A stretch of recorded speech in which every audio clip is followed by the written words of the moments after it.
এবার কল্পনা করেন প্রথম আসমানটা কত বড় হতে পারে, যার বেষ্টনীর ভিতরে এই লক্ষ লক্ষ তারা এবং স্টার, সূর্যের চেয়ে অনেক বড় বড় তারাগুলা ভেসে বেড়াচ্ছে। প্রথম আসমানটা কত বড় হতে পারে? রব্বুল আলামিন এই সুবিশাল আসমান নিয়ে আমাদেরকে বলছেন, আল্লাহুল্লাযী রাফা'আস সামাওয়াত বিগাইরি আমাদিন তারাউনাহা। তোমরা কি দেখতে পাও না? রব্বুল আলামিন আল্লাহ পাক এই সুবিশাল আকাশকে উঠিয়ে রেখেছেন, আকাশগুলোকে, নভমণ্ডলগুলোকে উঠিয়ে রেখেছেন। তোমরা একটা ছাউনি 100 বাই 100 হাত একটা ছাউনি, কাপড়ের ছাউনিও খুঁটি ছাড়া রাখতে পারো না। একটা ছাদ 100 বাই 100 হাতের একটা ছাদও খুঁটি ছাড়া রাখা যায় না। ঠিক কি ঠিক না? খুঁটি লাগে কি লাগে? শাল আসমান আমি খুঁটি ছাড়া উঠিয়ে রাখলাম। রে আমার বান্দারা, আমার বান্দিরা, তোমরা কি আমার সৃষ্টি, আমার ক্ষমতাটা একটু দেখবা না? যদি বান্দি মাওলার ক্ষমতা সম্পর্কে সামান্যতম ফিকির করত, চিন্তা করত আর অবগত হতো, কখনোই নিজেকে ফেরাউনের ভূমিকায় আনত না, মাওলার অধীন নিজেকে মনে করত। ঠিক কিনা? জানতো আমার যে ক্ষমতাটা এটা বড় তুচ্ছ, এটা আমাকে দয়া করে সাময়িকভাবে দান করেছেন কে? অতএব আমি স্বাধীন নই, আমি কার অধীন? যদি কোনো বান্দা এইভাবে ক্ষমতায় বসে এবং ক্ষমতাকে আল্লাহর অনুগত হয়ে চালায়, আপন পরের ভেদাভেদ করে না, সরকারি দল আর বিরোধী দলের মধ্যে ন্যায় নীতির দিক থেকে কোনো পার্থক্য নাই, আইনের দৃষ্টিতে সকলকে সমান হিসেবে দেখে, ইনসাফ প্রতিষ্ঠা করে, রব্বুল আলামিন এইরকম আল্লাহ ভীরু বাদশার জন্য কিয়ামতের দিন, যেদিন কোনো ছায়া থাকবে না আরশের ছায়া ছাড়া, সেদিন মাওলায়ে পাক আরশের ছায়া তলে সবার আগে তাকে জায়গা দিবেন। 7 ক্যাটাগরির মানুষকে আল্লাহ কিয়ামতের দিন আরশের ছায়া তলে ভিভিআইপি ট্রিটমেন্ট দিবেন। তার মধ্যে 1 নম্বর ন্যায়পরায়ণ বাদশা। ন্যায়পরায়ণ। আর যদি আল্লাহর এই বিশাল ক্ষমতার বিশালত্বকে অনুভব আর উপলব্ধি করতে না পারে, তাহলে সামান্য 10, 12, 15 বছরের ক্ষমতা পেলে নিজেকে মহিলা ফেরাউনের ভূমিকায় অবতীর্ণ করে ফেলবে। ঠিক কিনা? জানে না সর্বময় ক্ষমতার অধিকারী কে? যদি বিশ্বাস করত, কখনোই নবীর ওয়ারিসদের গায়ে হাত তুলত না। যদি বিশ্বাস করত, আল্লাহ ভীরু নেককার বান্দা বান্দীদেরকে নাজেহাল করত না। দিনদার, পরহেজগার, দাড়ি টুপিওয়ালা শিক্ষিত মানুষগুলো যখন নামাজ কালাম আদায় করত, দিনের উপরে থাকতো, তাদেরকে জঙ্গি, রাজাকার বিভিন্ন ট্যাগ দিয়ে হেনস্থা করত না। ঠিক না? মাওলার ক্ষমতার বিশালত্বকে ভুলে যায়, যার কারণে ফেরাউনের ভূমিকায় অবতীর্ণ হয়। রব্বুল আলামিন দেখিয়ে দিলেন আমার ক্ষমতা কেমন দেখো। আমি ছোট্ট একটা শব্দ দিয়ে তোমাদের সকল তখ্ত তাউসকে, বিশাল সেটআপকে ধ্বংস করে দিতে পারি। কি দিয়ে? একটা শব্দ দিয়ে। কি দিয়ে? একটা শব্দ দিয়ে আমি তোমাদের তখ্ত তাউসকে ধ্বংস করতে পারি, যেই শব্দটাকে তুমি হাতিয়ার বানিয়েছিলা আমার দিনদার, আমার ওবিডিয়েন্ট মানুষগুলোকে। শব্দটা কি ছিল? তোমার হাতিয়ার দিয়ে তোমাকে খেদাই দিলাম। তুমি শুধু বলে দিলা রাজাকারের বাচ্চারা সব মেধাবী, বাস। কি বলেন আপনারা? মাওলার পিটানোর জন্য বেশি কিছু লাগে? এক শব্দ। বলেন না কেন? কয় শব্দ? এই এক শব্দ দিয়েই আল্লাহ খেদাই দিচ্ছে। মাওলা পারেন কি পারেন না? এত বড় মাওলার ক্ষমতা দেখার পরেও এখনো আমরা তাকিয়ে থাকি অমুক পরাশক্তি আর তমুক পরাশক্তির দিকে, এই পাশের আর আটলান্টিকের ওই পারে ওগুলার দিকে তাকিয়ে থাকি।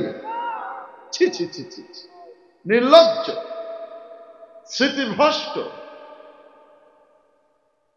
এগুলো স্মৃতি নষ্ট হয়ে গেছে, বোঝার ক্ষমতা নষ্ট হয়ে গেছে।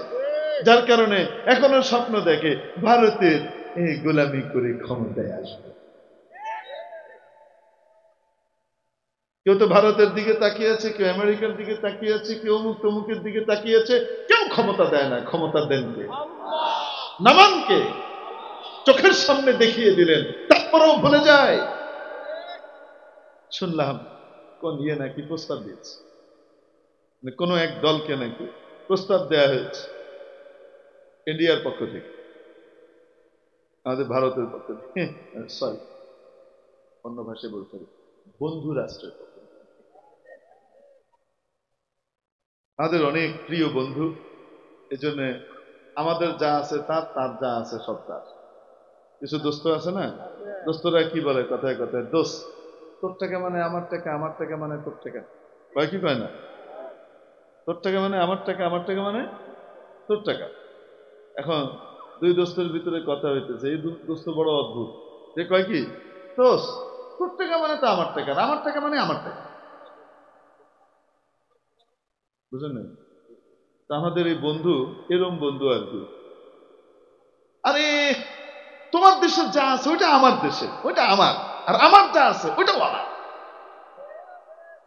খালি লোমুই।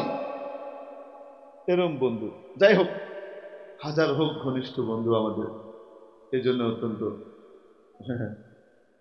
বন্ধুদের পক্ষ থেকে নাকি একটা প্রস্তাব দেওয়া হয়েছে, 4টা শর্ত মেনে নিলে তাদেরকে ক্ষমতায় বসিয়ে দিবে। কয়টা শর্ত? এক, বিডিআর হত্যাকাণ্ডের, বিডিআর বিদ্রোহ যেটাকে বলা হয়, আসলে বিডিআর বিদ্রোহ ছিল না, এটা একটা সুপরিকল্পিত হত্যাকাণ্ড ছিল। এই হত্যাকাণ্ডের কোনো বিচার করা যাবে না, এটা বন্ধ রাখতে হবে। 2, 5ই মে কালো রাতের যে জঘন্য হত্যাকাণ্ড হয়েছে, শাপলা চত্বরের নবী প্রেমিকদের বুকে যে গুলি চালানো হয়েছে, হত্যা করা হয়েছে, তার কোনো বিচার করা যাবে না। 3, অবাক লাগছে আপনাদের?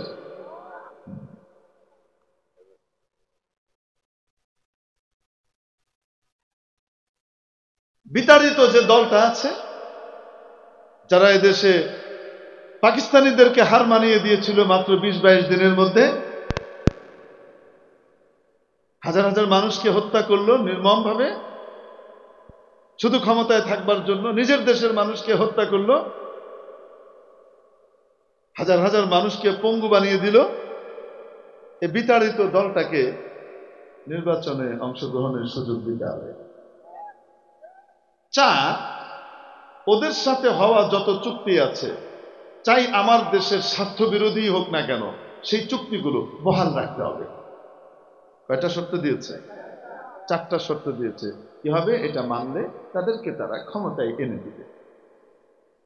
প্রথম কথা হলো, এদের যদি এতই বিশাল পাওয়ার হয়, তো তাহলে নিজের চামচাগুলারই তো এনে রাখতে পারবো না।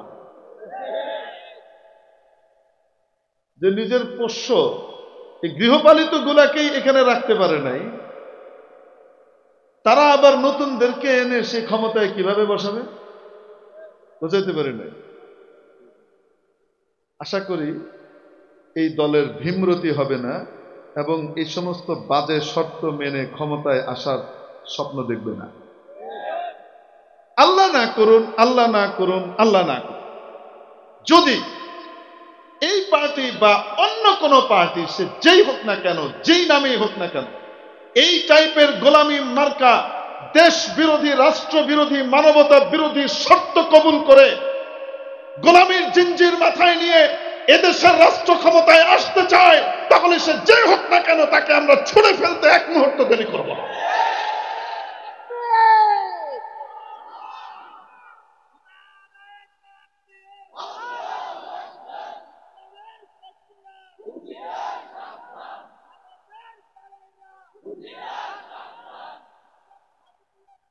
ওই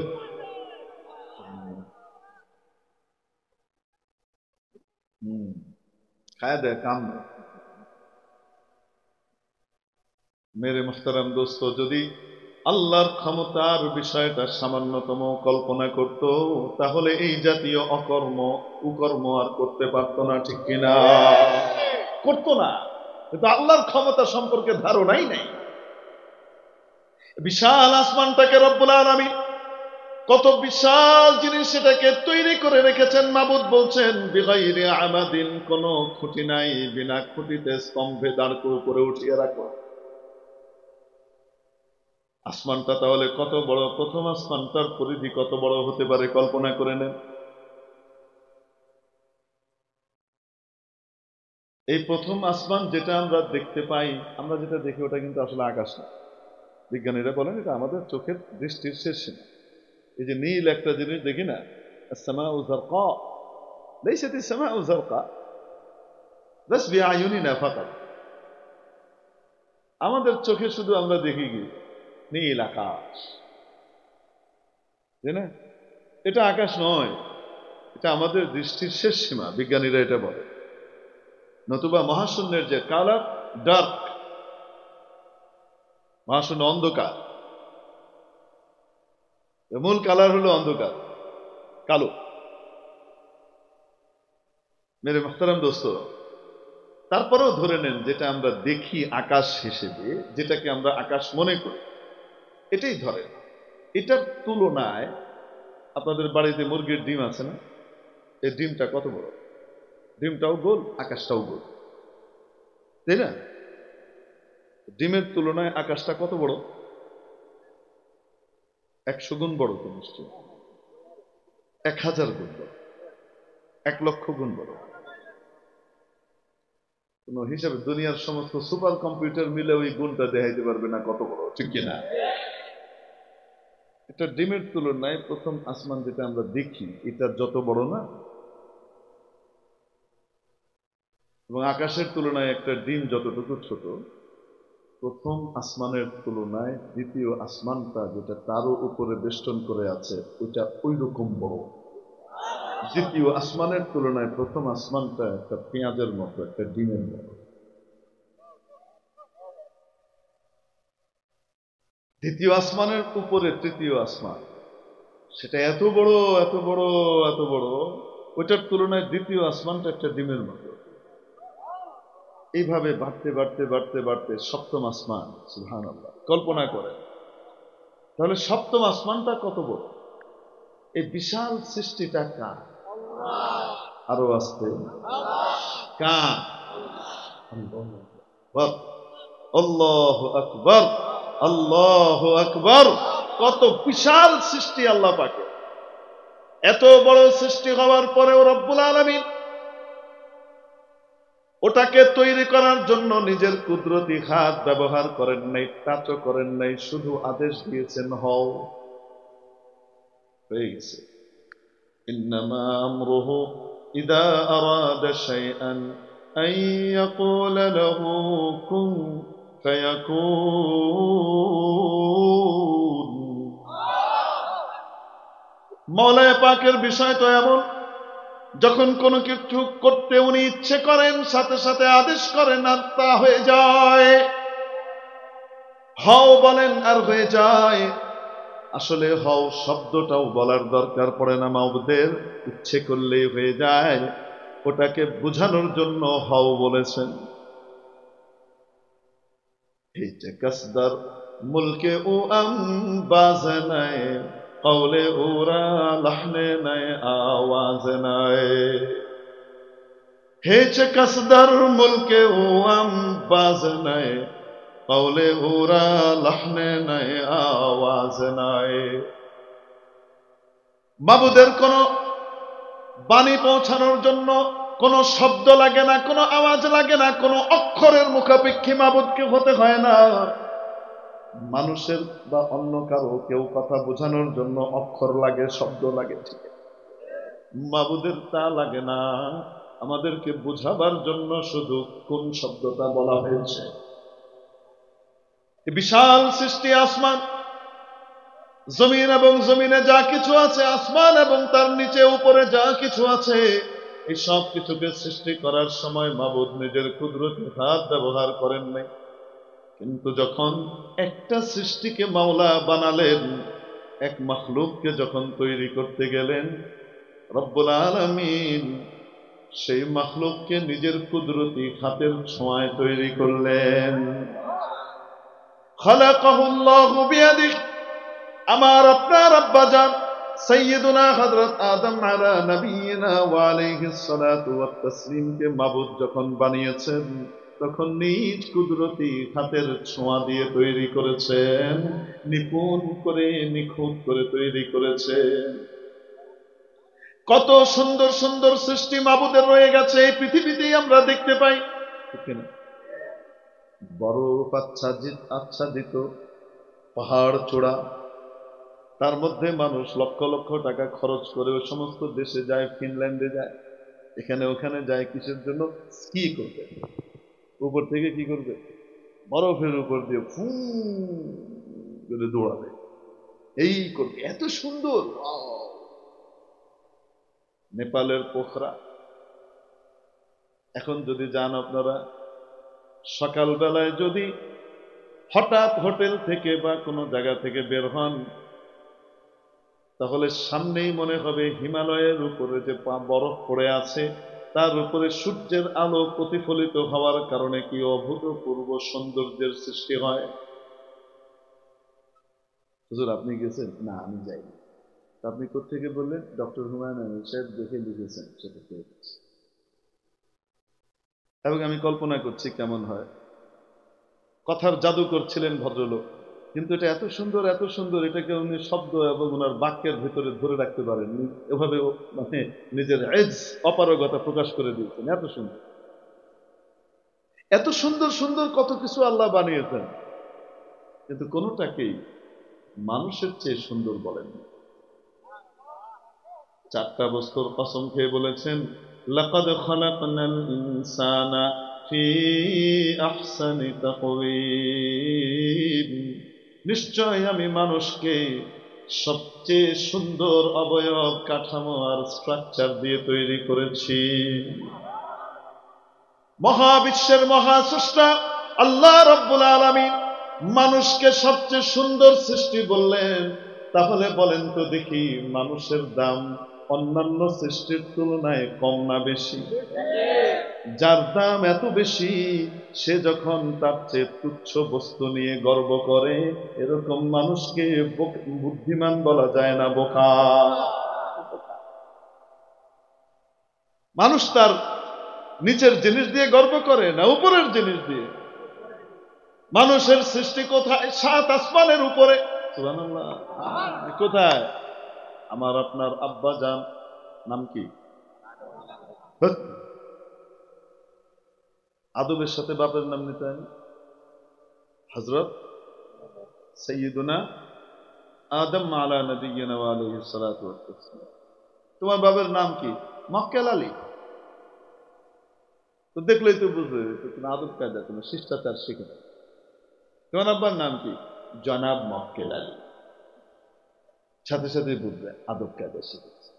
বাপের নাম যদি মক্কেল আলীও হয়, সে সুন্দর করে জনাব টনাব দিয়ে, ঠিক কিনা? আর বেকুব বলা কেউ কি, তোমার আব্বার নাম কি? শেখ মুজিব।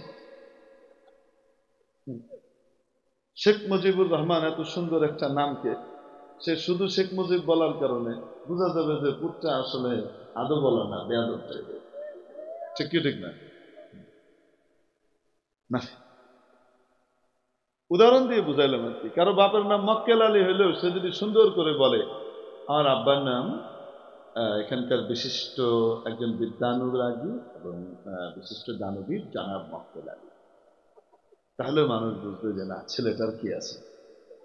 আর যদি গাল ভরা একটা সুন্দর নাম, কিন্তু সেটাও যদি আগে পরে সুন্দর করে কিছু সংযুক্ত না করে বলে, তাহলে কি ছেলেটার আদব কায়দা শিষ্টাচার আছে এটা বোঝা যাবে? বাপরে বাপ, আদমের মতো, হযরত আদমের মতো একজন বাবা আমরা পেয়েছি, এত মহাশিক্ষিত বাবা, এত বড় শিক্ষিত, যাকে আল্লাহ পাক সমস্ত কিছুর নাম, ওয়াল্লামা আদম আল আসমাআ কুল্লাহা, যত কিছু পৃথিবীতে আছে, উপরে আছে, নিচে আছে, সবকিছুর নাম শিখিয়ে দিয়েছে আদম আলাইহিস সালামকে। আর ফেরেশতাদের সামনে বলতে বলতে একবার শিখাই দিতে যে পটপট করে সব ভুলে গেছে। কি মনে করেন আপনি? এত বড় মেধাবী আব্বাজানের নামটা নেওয়ার সময় কি নাম? আদম। এটা কোনো কথা? আমার আপনার আব্বাজানকে হযরত আদম আলাইহিস সালাম, হযরত, আবার বলি হযরত, কখনো বলবো আদম, বাবা আদম?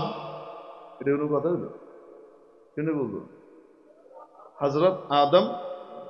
যারা আরেকটু বলতে চান, সাইয়্যিদুনা হযরত আদম আলাইহিস সালাম। হযরত আদম আলা নবিয়িনা ওয়া আলাইহিস সালাতু ওয়াস সালাম। কাজ লাগাই যাবে আপনাদের, এই জন্য বেশি দরকার নেই। আদম আলাইহিস সালাম, হযরত আদম আলাইহিস সালাম। আমাদের আব্বা জানের জন্ম কোথায় জানেন? জান্নাতটা কই জানেন? এই যে 7 আসমান বললাম না, এই 7 আসমান পার হওয়ার অনেক উপরে জান্নাত। সবচেয়ে নিচের জান্নাত যেটা, সেটাই 7 আসমানের উপরে। ওই জান্নাতের উপরে আরো জান্নাত, আরো জান্নাত, আরো জান্নাত, এরকম মৌলিকভাবে মোট 8 ক্যাটাগরির জান্নাত আছে। কত? সবচেয়ে উপরে যেটা, আ'লাল জান্নাতি ওয়া আওসাতুহা জান্নাতুল ফিরদাউস। এই জান্নাতুল ফিরদাউসটা কই? এই যে বললাম সমস্ত জান্নাতের উপরে গিয়ে আল্লাহর আরশের নিচে, ওই জান্নাতুল ফিরদাউসে আমার আপনার আব্বা জান আদম আলাইহিস সালামকে, হযরত আদম আলাইহিস সালামকে আল্লাহ কি করেছেন? বানিয়েছেন। বাই বর্ন জান্নাতি। আর আমাদের দুনিয়াতে নিয়ম হলো বাবার বাড়ি যেখানে সন্তানের বাড়ি, অতএব আমাদের সকলের বাবার বাড়ি কোথায়? তাহলে আমাদের বাড়িও কই? এদিক থেকেও আমরা জান্নাতি। দ্বিতীয় হলো আমাদের প্রথম জন্ম কিন্তু জান্নাতে। হুজুর এটা কি কইলেন? আমরা তো দুনিয়ায় মায়ের পেটে জন্ম নিলাম।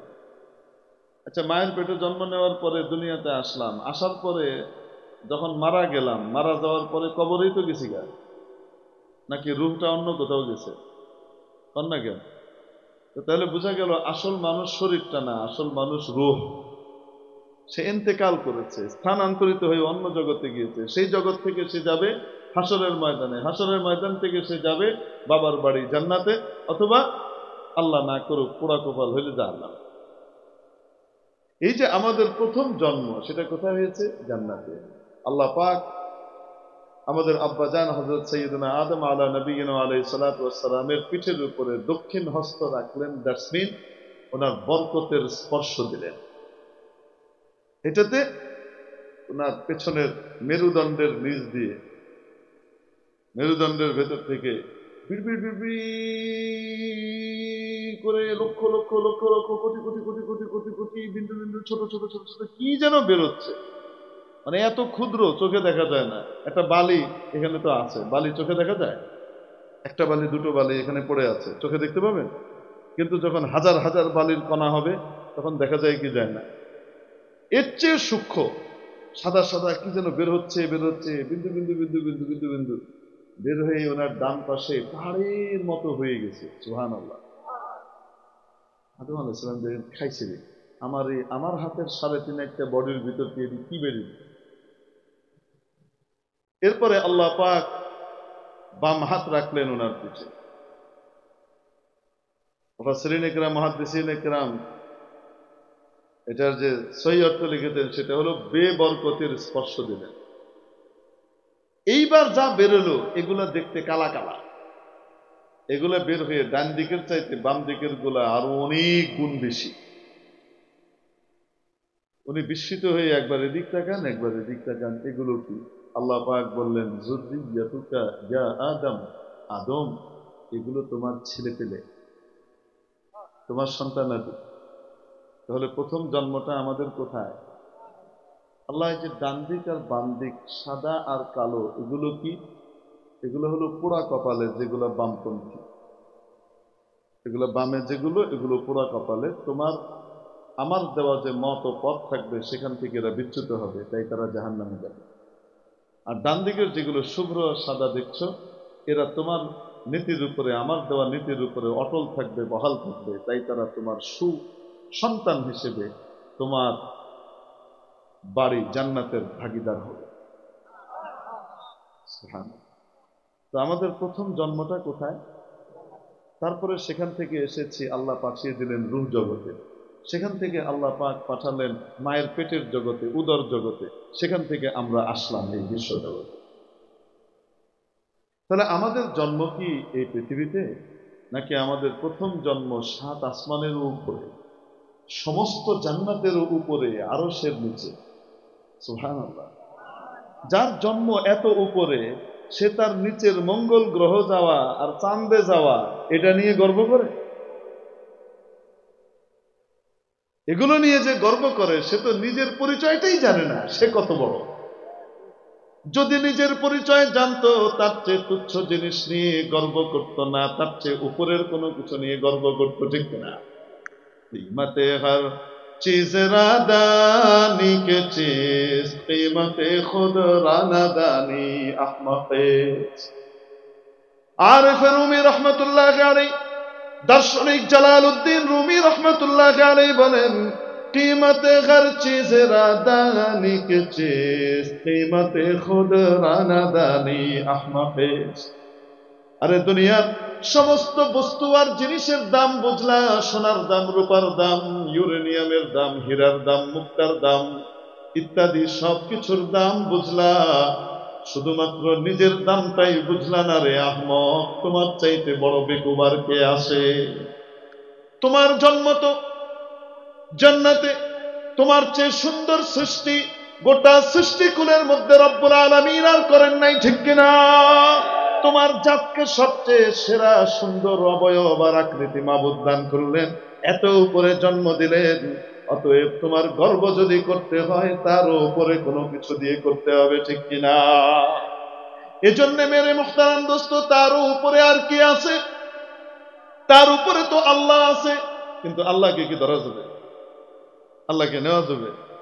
কিন্তু আল্লাহ পাকের বাণী কোরআনে কারীম, যে কোরআন জান্নাতুল ফিরদাউসের অনেক উপরে আরশে আজিমের কাছে লৌহে মাহফুজে রাখা, সেই লৌহে মাহফুজ থেকে যে আসা জ্ঞান, সেই জ্ঞানের নাম হলো কোরআনের জ্ঞান।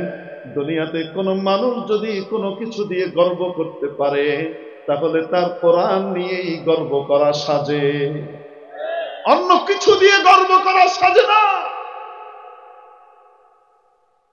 এজন্য সাহাবায়ে কেরাম জানতেন, গর্ব যদি করতে হয়, আনন্দ প্রকাশ করতে হয়, তাহলে কোরআন দিয়ে করতে হয়। সাহাবী আব্দুল্লাহ ইবনে উমর, হযরত আমিরুল মুমিনিন ওমর ইবনুল খাত্তাব রাদিয়াল্লাহু তাআলা আনহুর ছেলে, যেদিন সূরাতুল বাকারা শেষ করলেন, মুখস্থ করে ফেললেন, গোটা কোরআন নয়, কোরআনের মাত্র একটা সূরা, সূরাতুল বাকারা যেদিন ইয়াদ করে শেষ করেছেন, ওমর রাদিয়াল্লাহু তাআলা আনহু খুশির চোটে নিজের সাধ্যের মধ্যে থাকা সবচেয়ে দামি জিনিস উট জবাই করে সকলকে খাওয়াইলেন। আমার ছেলে সূরা বাকারা মুখস্থ করেছে।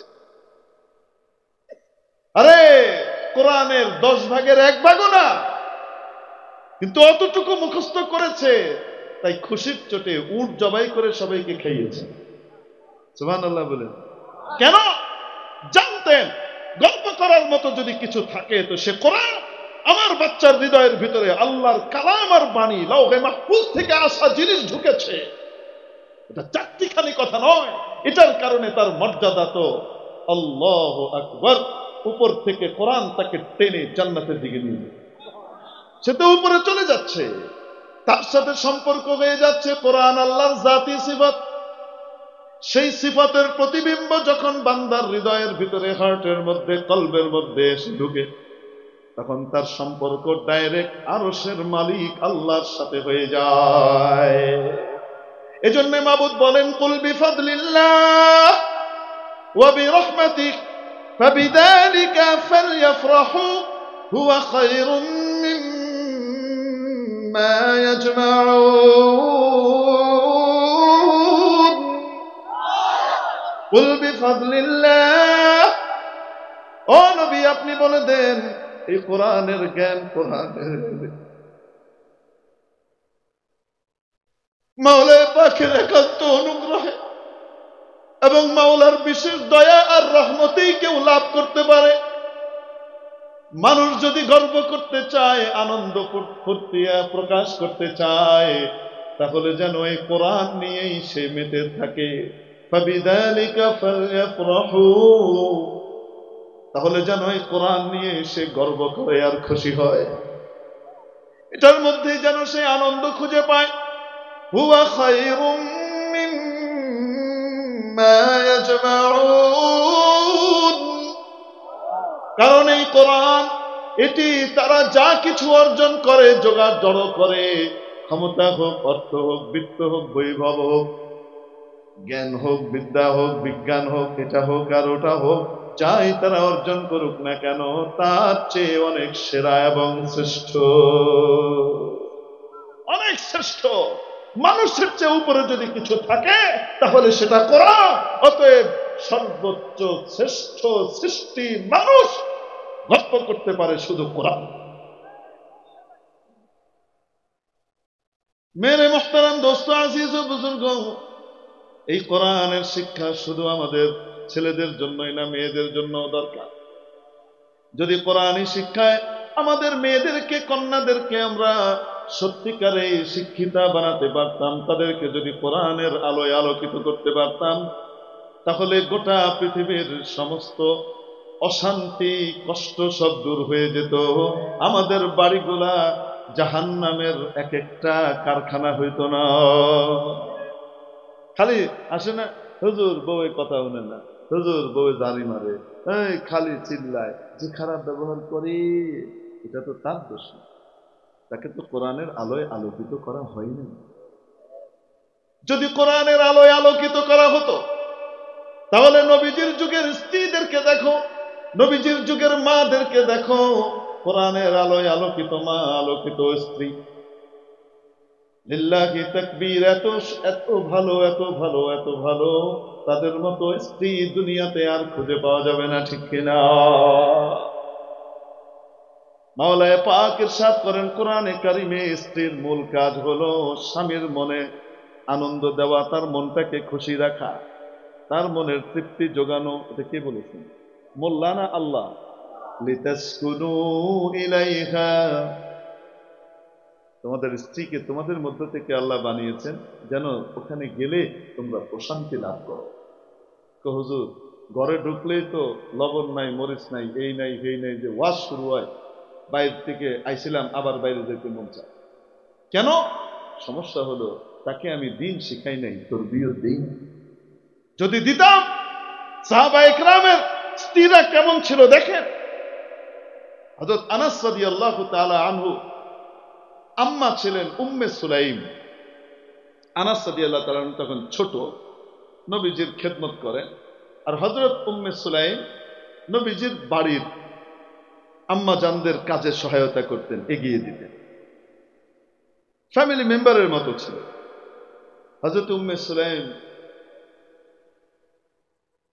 এর স্বামী, প্রথম স্বামী হযরত মালিক ইন্তেকাল করলেন। ইন্তেকাল করার পরে উনি সন্তানকে মানুষ করার জন্য আর বিয়ে করলেন না। ওই যুগে মানুষ বিধবা হলে বিয়ে করে ফেলত, বিধবা হলে বিধবার কাছে অনেক প্রস্তাব আসতো, বিয়ে হয়ে যেত। অনেক প্রস্তাব এসেছেন, উনি বিয়ে করেননি। কেন? ছেলে আনাসকে কি করবে? নিজের মন মতো মানুষ করবে। মারা এই কোরবানিগুলা দিতে পারে, অদ্ভুত। বেড়াইন বৌডা মরার লগে লগে কবরটা হুগানের আগে এদিক ওদিক চাইতে চাই, আপনি সঙ্গে একটু করবেন না। মহিলারা সহজে সহজে, বিশেষ করে যদি সন্তান থাকে, তাহলে আরেকটা স্বামী তারা কখনোই গ্রহণ করতে চায় না, নিজের জীবনের কোরবানি দিয়ে দেয়।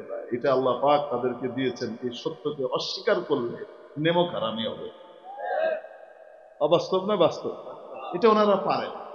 সন্তানের দিকে তাকিয়ে আমার স্বামী আসবে, সেই স্বামী আসলে আমার অনেক রকমের নিরাপত্তা আসবে, কোনো সন্দেহ নাই, আমার অনেক সুখও হবে, সেটাও ঠিক। কিন্তু আমার বাচ্চাগুলা সেরকম আদর কি পাবে? এই সমস্ত চিন্তা ভাবনা করে, বুঝে নেই মনে হয়।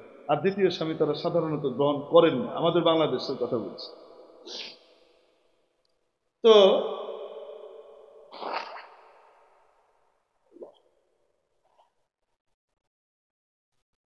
হযরত আনাস রাদিয়াল্লাহু তাআলা আনহু আব্বা যখন ইন্তেকাল করলেন, হযরত মালিক যখন ইন্তেকাল করলেন, উম্মে সুলাইম রাদিয়াল্লাহু তাআলা আনহার কাছে, আনাস রাদিয়াল্লাহু তাআলা আনহার আম্মার কাছে, বিধবা মা, তার কাছে অনেক প্রস্তাব এসেছে, কিন্তু উনি বিয়ে করেন। পরবর্তীতে নবীজি সাল্লাল্লাহু আলাইহি ওয়াসাল্লামের আদেশে, ইশারায়, যে না, তুমি বিয়ে করো, দরকার আছে। হযরত আবু তালহা আনসারী রাদিয়াল্লাহু তাআলা আনহুর সাথে ওনার বিয়ে হয়, এবং হযরত আবু তালহা আনসারীর সাথে বিয়ে হওয়ার পরে ওনাদের একটা সন্তানও হয়। সেই সন্তানের নাম ছিল আবু উমাইর।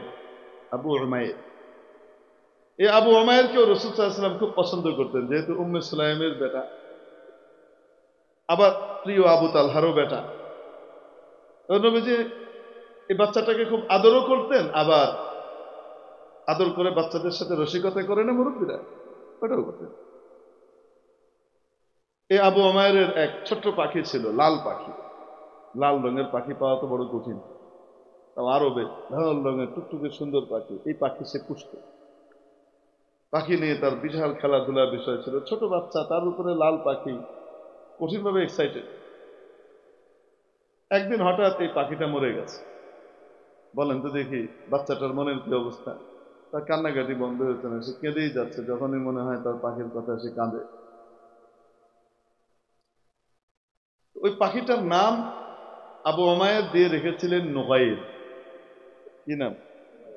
নুগাইর। রাসূল সাল্লাল্লাহু আলাইহি ওয়াসাল্লামের কাছে একবার বসা তো, নবীজি সাল্লাল্লাহু আলাইহি ওয়াসাল্লাম তার সাথে মজা করলেন, ঠাট্টা করলেন। ইয়া আবা উমাইর মা ফাইলা নুগাইর, ইয়া আবা উমাইর মা ফাইলা নুগাইর। হে আবু উমাইর, কি করলো নুগাইর? তোমাকে ছেড়ে চলে গেল। তো নবীজি এই বাচ্চাটার সাথে মজাও করতেন, এত ঘনিষ্ঠ সম্পর্ক ছিল। বাচ্চাটা অসুস্থ হলো একবার। হযরত আবু তালহা আনসারী রাদিয়াল্লাহু তাআলা আনহু, আবু তালহা রাদিয়াল্লাহু তাআলা আনহু বাইরে দিনের বেলায় কাজ করেন। এই বিকালের দিকে এই বাচ্চাটা মারা গেল। মারা যাওয়ার পরে হযরত উম্মে সুলাইম, আপন মা, তাকে সুন্দর করে গোসল দিলেন। গোসল দিয়ে কাফন পরালেন। কাফন পরিয়ে সুন্দরভাবে যে রুমে বাবুটা থাকে, সেই রুমে সুন্দর করে তাকে শুইয়ে রাখলেন। স্বামীর জন্য ইফতার রেডি করলেন, খাবার দাবার রেডি করলেন। হযরত আবু তালহা ওই দিন রোজা ছিলেন। উনি ফিরে এসেছেন, আসার পরে সুন্দরভাবে খানা দানা খাওয়ালেন। আবার খুব সুন্দর করে গোসল করে নিজে সাজলেন, আলাদাভাবে সাজলেন। জিজ্ঞেস করলেন হযরত আবু তালহা, বাবু কেমন আছে? আবু উমাইর কেমন আছে? আলহামদুলিল্লাহ, এখন তো অনেক শান্ত, একেবারে ভালো হয়ে গেছে, আলহামদুলিল্লাহ। কি বললেন? এখন অনেক শান্ত, একেবারে ভালো হয়ে গেছে, আলহামদুলিল্লাহ। পুরো নিশ্চিন্ত হয়ে গেলেন, বাবু তো ভালো হয়ে গেছে। নিজেও খুব ক্লান্ত, নামাজ টামাজ পড়ে খাওয়া দাওয়া করে শুয়ে পড়েছেন, এবং স্ত্রীর সাজসজ্জা সুন্দরভাবে এভাবে ইয়ে করে, এটার প্রতি আলাদা মুগ্ধতাও এসেছে। রাতের বেলা ভালো করে ঘুমিয়েছেন, এবং ঘুমের ভিতরে আবার এনাদের দুজনের বিশেষ সম্পর্ক হয়েছে। সকালবেলায় তাহাজ্জুদের সময় উঠে যখন উনি মসজিদে যাবেন, যাওয়ার আগ দিয়ে উম্মে সুলাইম অজু টজু করিয়ে রেডি করিয়ে, গোসল টোসল করে সবকিছু করে রেডি করিয়ে যখন পাঠাচ্ছেন, তখন বলছেন, আচ্ছা, একটা মাসআলা জানতে চাই আপনার কাছে। হযরত আবু তালহা বললেন, বলো, কি মাসআলা? আচ্ছা, কেউ যদি কারো কাছে কোনো কিছু আমানত রাখে, তারপরে সে আমানতটা যদি কিছুদিন পরে সে ফিরিয়ে নিতে চায়, কি করা উচিত? হযরত আবু তালহা খুব সোজা সাপটা উত্তর দিলেন, কি করা উচিত মানে? ফিরিয়ে দেওয়া উচিত। যার আমানত যিনি রেখেছেন তাকে দিয়ে দেওয়া উচিত। আচ্ছা, দেওয়ার সময় কি মন খারাপ করা উচিত, রাগ করা উচিত? কি আজব কথা বলো তুমি, কিসের মন খারাপ করা উচিত? তারপরে এদিকে মুখে হাসি আর চোখে পানি, মায়ের মনের ব্যথাতে। এখনই তো নিজের কলিজার টুকরাটাকে দিয়ে দিতে হবে, জানাজার পরে তো আর এই যে চলে যাবে, তারপরে তো মাটির নিচে। মনের কষ্ট সবকিছু মিলিয়ে বলছে, আল্লাহ পাক আমাকে আপনাকে একটা আমানত দিয়েছিলেন আবু উমাইর, তাকে আল্লাহ পাক গতকালকে বিকেলের দিকে নিয়ে গেছে। হযরত আবু তালহা স্তম্ভিত হয়ে গেছে, মাথার উপরে যেন বাজ পড়েছে। কি বলে? উম্মে সুলাইম, তুমি আমাকে এটা বললাম না? তোমাকে উচিত ছিল না আসার সাথে সাথে এই খবরটা আমাকে দেওয়া? আমার কি অধিকারটা ছিল না জানা আমার বাচ্চাটা মারা গেছে? উনি বললেন, স্বামী, আমার উপরে আল্লাহর নির্দেশ আপনাকে খুশি করা, আপনার মনের শান্তি দেওয়া। কোরআন আমাকে তো এটাই শিখিয়েছে, লিতাসকুনু ইলাইহা। আপনি এসেছিলেন, রোজাদার ছিলেন, ক্লান্ত শ্রান্ত ছিলেন। যদি আমি আপনাকে বলতাম, আপনি ঠিক মতো ইফতারও করতে পারতেন না। আমার মনে হয়েছে আপনার ঘুম দরকার, রেস্ট দরকার। আমি যদি বলতাম, আপনি আরাম করে ঘুমাতেও পারতেন না, যেন আপনার ঘুমটা শান্তির হয়, আপনি যেন বুঝতে না পারেন। এজন্য আমি এক মা হয়ে আমার সন্তানকে নিজ হাতে গোসল দিয়ে কাফন পরিয়ে তাকে আমি পাশে শুইয়ে রেখে আমি সেজেছি শুধুমাত্র আল্লাহর হুকুম আপনাকে খুশি করা। এই জন্য আমি সেজেছি আপনার জন্য, আপনার যেন কষ্ট না হয়। হযরত আবু তালহার চোখ দিয়ে দরদর করে পানি পড়ছে স্ত্রীর এই মহানুভবতা দেখে। বাবুকে নিয়ে গেলেন, নবীজি জানাজা পড়ালেন, তারপরে দাফন হয়ে গেল।